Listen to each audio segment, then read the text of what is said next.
Right. I can't tell if I have arrived. I have arrived. I had to do a system reboot. Zoom was not letting me. So we streamed through Zoom for these.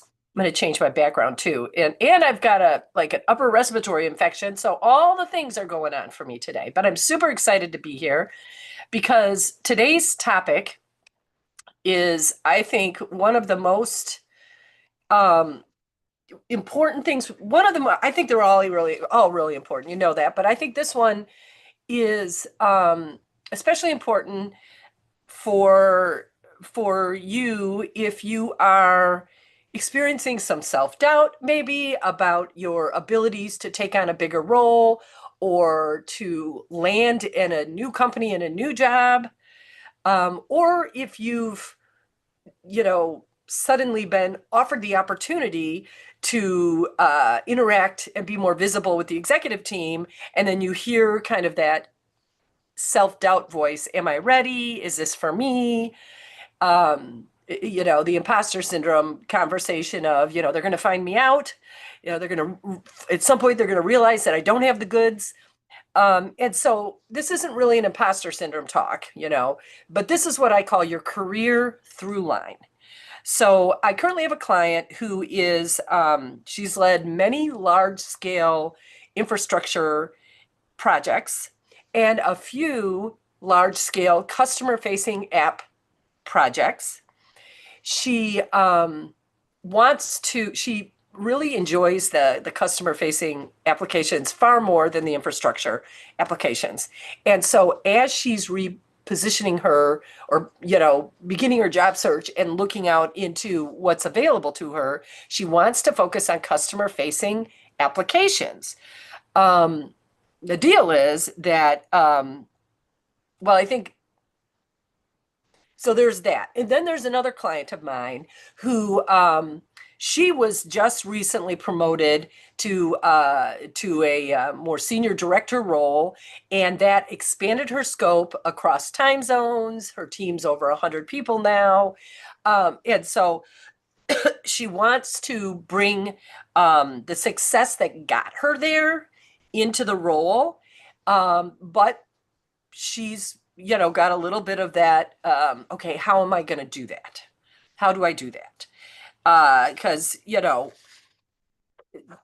course she wants to make her boss look good. She wants to prove that this was the right move for the organization to promote her.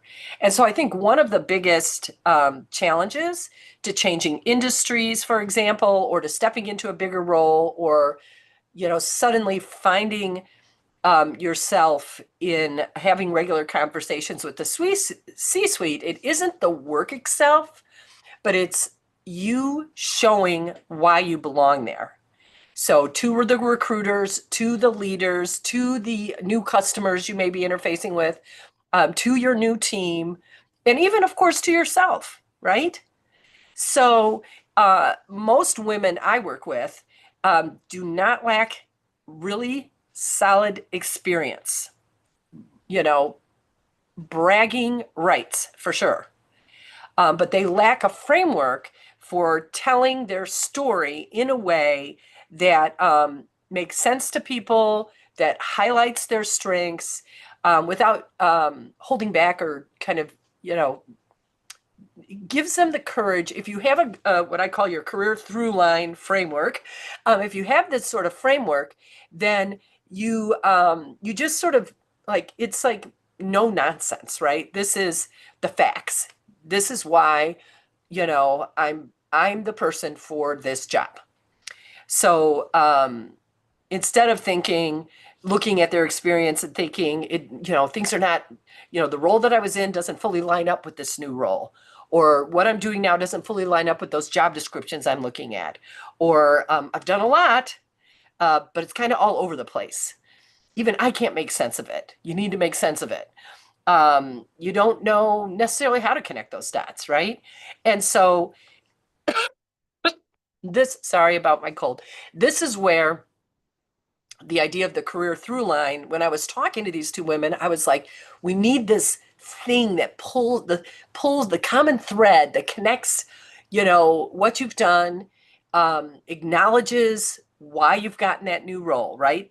A career through line is really a consistent, it's the consistent value that you've created throughout your career. That's what builds your through line. So it doesn't matter what industry, it doesn't matter what titles you've had, it doesn't even matter, all of the functions, or the scope of your work or the companies you've worked for. It's less about any of that, and it's more about how you frame it, or reframe what you've done. So looking at your career patterns and then creating stories out of those or for those. Um, let's see. So when someone understands, so when I think about storytelling, storytelling paints pictures in people's minds. That's why storytelling is so powerful. And so if you can tell a story with your career through line, connecting these dots for them, then they're going to understand your career through line. And when that happens, they're going to stop asking, have you done this exact job? But instead, they're going to know that you are a person that can operate in the environment that they have because of how you've helped create the thread of your career, connecting those dots backwards, bringing it forwards, of your career, and then telling that in a way in which makes sense to them, makes sense to you, like you believe it, and that power comes across as you're telling it. And linear stories are often, not always, but often a trap, where a through line can move a little bit, like a clothesline in the wind. It's moving over here where it makes sense and moving back over here. And a linear story can be a trap, especially for women, because most hiring and promotion systems that we have in place now in corporate America reward the linear narrative. That you've been in the same industry, or that you have a natural progression from this role, naturally into this role, naturally into this role, kind of along the same straight linear line. It's a very neat progression. You've had predictable titles, right? But most career paths, and again, especially for women, do not follow the linear narrative. Women rarely work linearly. They move sort of from execution to influence. They might move from one domain to another. They might be working behind the scenes and then become step into visible leadership. They might be working, then they might be at home, and then they might be working again.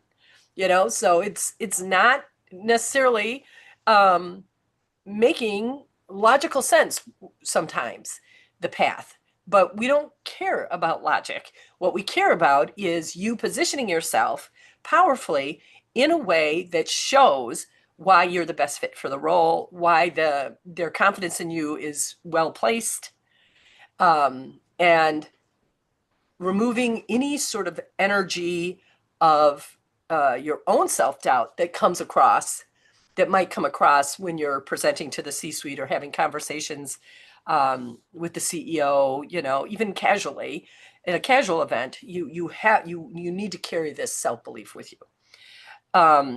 So we want to talk about our careers powerfully and unapologetically.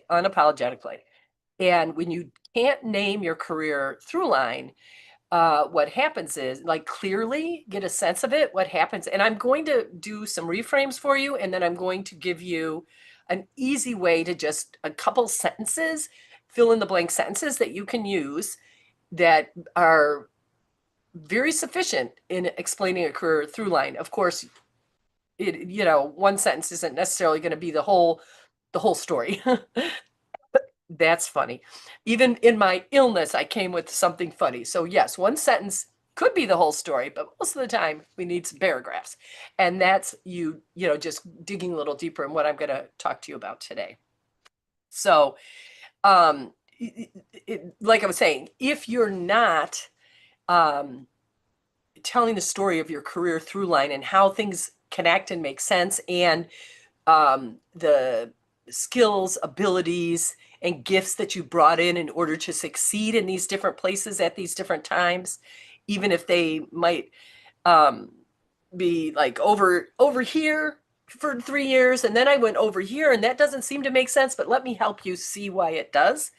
That's you creating a career through line story for the people to be able to visualize in their head and kind of get behind, right? Because if you don't do that, the people on the other end are just filling in gaps and almost always incorrectly about your career and your abilities, right? So let me talk about 4 ways to reframe and optimize your career through line. So reframe number 1 is, and these are just kind of thoughts that are fairly common that I see women and men having in their um, in their careers. So the first one is that you want to reframe and look for the job under the job. So you want to move from I don't have the right background to I understand the system this role operates in. You see that reframe? So, I often hear I've never worked in that industry, so I must not be qualified. But the reframe asks a better question.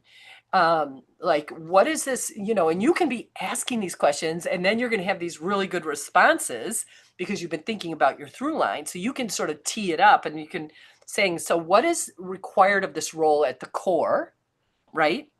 And then in that reframe from you don't have the right background to you understand the system it's operating in, you can strip away some of the jargon and look for fundamentals like decision making and ambiguity, for example, or navigating complex stakeholders, or even complex cultures, right? Translating between technical and business teams, managing risk at scale or through change.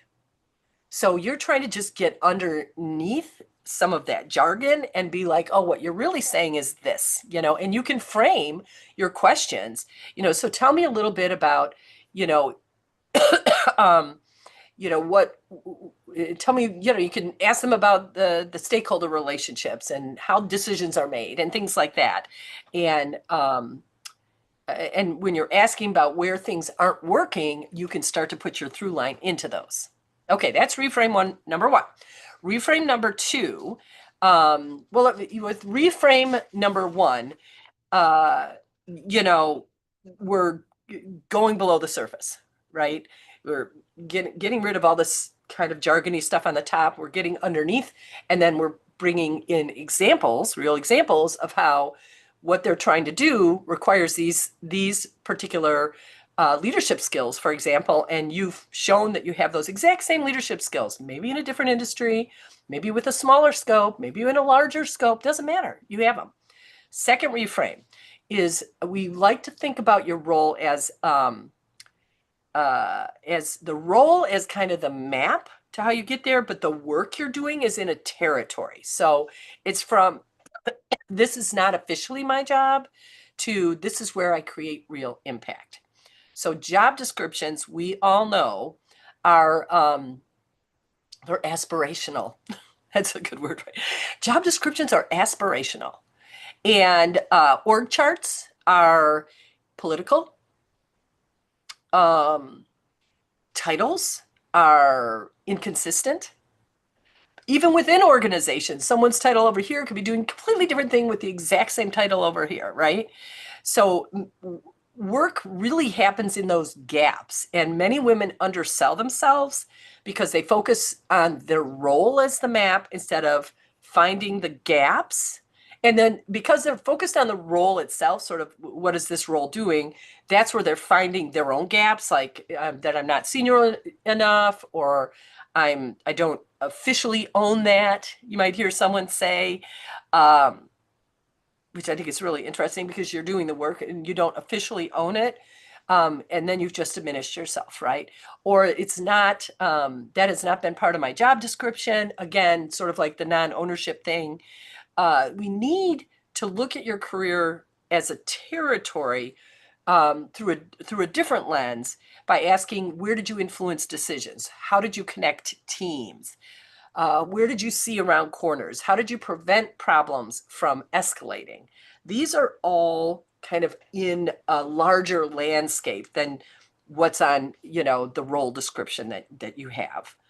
So your career through line is built from the work you did in your territory, not necessarily boxed by a title or role. And you need to show that. I hope that one makes sense because, I think the thing to remember is you're going to have all these bullet points on a job description or something in a specific title, and you're looking at that laundry list of things, or even the new role, or this big project that's launching, and you've never done something greenfield, or you've never you've never been leading a global project, and then you could start to second guess yourself. And we want to go and say, don't look specific, so specific and linear again, but think about it as a territory. And you're going to, just like they're going to need to influence decisions, you have experience influencing decisions, even outside of your ownership, right? And so that's the reframe there. The third reframe I want to talk about is the big picture career thinking. And again, this is one I hear quite a bit. You want to reframe from can I handle this to here's how I operate at that level. So limited career thinking sounds like I'm in a new role, the scope is much bigger, I suddenly have more visibility. These are just thoughts. You might not be saying it out loud, but they're scaring you a little bit, right? And big picture career thinking reframes that to what patterns. So I love this. We've looked at a map and a territory, right? And now we're looking at, and we've also looked at the in the reframe. What was reframe number one? See how I forget all these things. It doesn't matter. Reframe number one. Oh, the job under the job. And now we're looking at this idea of big picture career thinking. So you're looking at patterns, and what patterns from your past prepared you for this level of scope? What decisions or systems are you now responsible for that are similar to what you've been responsible for before? How do you want leaders? You want to be thinking, how do I want the leaders to understand the value I'm bringing to this altitude, to this particular project? So this reframe, I think, is especially important for women who have been described as trusted or reliable or the fixers, right? I think women excel at spotting problems and solving them, anticipating problems and solving them ahead of time. And we don't want to lose that skill, super valuable. But when we're considered trusted, reliable, and the fixer without a career through line, like a clear career through line, this expanded scope often turns into invisible labor, or you get this reputation of, oh, give it to her. She can handle anything, which we know usually means you can handle everything. We'll just give her everything. So I just love that, limited thinking to big career thinking. And then finally, reframe number 4 is what I call inversion thinking. So why this actually makes you fit. So you go from you need to prove yourself to the role needs what I have to offer. I don't have to prove myself. That we're inverting that. This role needs me. And here's why, right? So instead of asking how am I qualified, you ask what would someone clearly unqualified. So this is interesting. We're not trying to figure out, again, the because of the inversion part. We're not necessarily, we absolutely are aware of the strengths that we're bringing to the role, but we're also asking the question, what would someone who's completely, truly unqualified for this role struggle with? And when you do that, you get your brain working on that problem, then you can start to see how you're not as unqualified as you thought you are. For example, someone completely unqualified in this role would miss system level risks, would fail to align the stakeholders, would struggle to translate the across the functions, would optimize locally instead of globally, right? So when you run this exercise, you realize that literally this is what you're good at. The things that a true underqualified person would struggle with, they are not a struggle for you. And that's not imposter syndrome. That's unclaimed pattern recognition. So we are trying to find the patterns here. So how do you find, so those are our 4 reframes. And again, you can read my blog, go out to my website under resources, look for career blog, sign up for it. You'll get it every week. On LinkedIn, hello YouTubers, hello LinkedIn, hello Meta. You can, on LinkedIn, you can find it in my featured section, the most recent blogs. So in case those reframes went by fast. I do talk fast, we know that. And I have a lot to cover in this one today. So I promised I would give you the 4 reframes, and now I want to give you sort of a simple way. It's more complex than this. That's where join Career Alchemy Academy and we can work on this more deeply. But I wanted to give you something simple that you can do to claim your career through line. So I want you to just think about the last 3 to 5, depending, like your last real meaty, if it's 3 meaty roles, and ignoring the titles, ignoring the roles that you were in, and just ask yourself, what problems was I consistently pulled into? So trying again to find the patterns across these roles. Where did people rely on my judgment at different places inside of these roles? And what kind of mess did I know how to clean up inside of these roles? And there's more questions, but it's a good place to start. And now in one sentence, I challenge you to say, across those roles, I'm the person who, fill in the blank, or another way that I love saying, just a reframe of the sentence is based on all this stuff that you've, in response to these questions, I am someone who is known for fill in the blank, known for solving big problems and, again, minimizing system risks and those things that we were talking about, things like that. That's what you're known for. So the career through line reframes become the backbone for, and those sentences become the backbone for your interviews, for your executive conversations, for your career pivots, for confidence in bigger rooms. And remember that career growth isn't about reinventing yourself. It's about recognizing the patterns in your career and then learning how to articulate and connect them clearly to your audience so the picture is getting painted in their mind, and then they see past, this bullet point matching this bullet point, or this project, matching that project scope. They get past all of that to the real value you're bringing.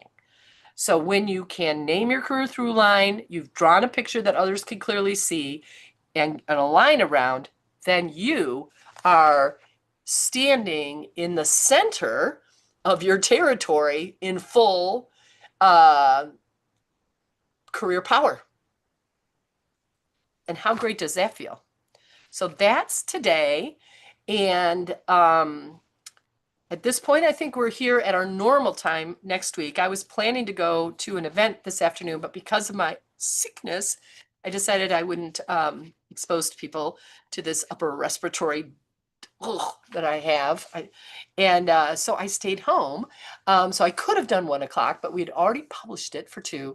But next week, I believe we're at our normal time of 1 o'clock Central Time. Look for the blog, join Career Alchemy Academy, follow the QR code over my shoulder.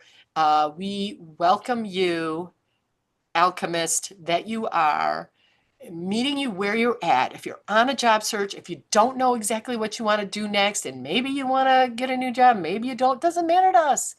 We will figure it out with you and we'll help you to get more clear and bring in all these parts of juicy successes that you've had and create that career through line with you together in the community. Peace. Talk to you all soon.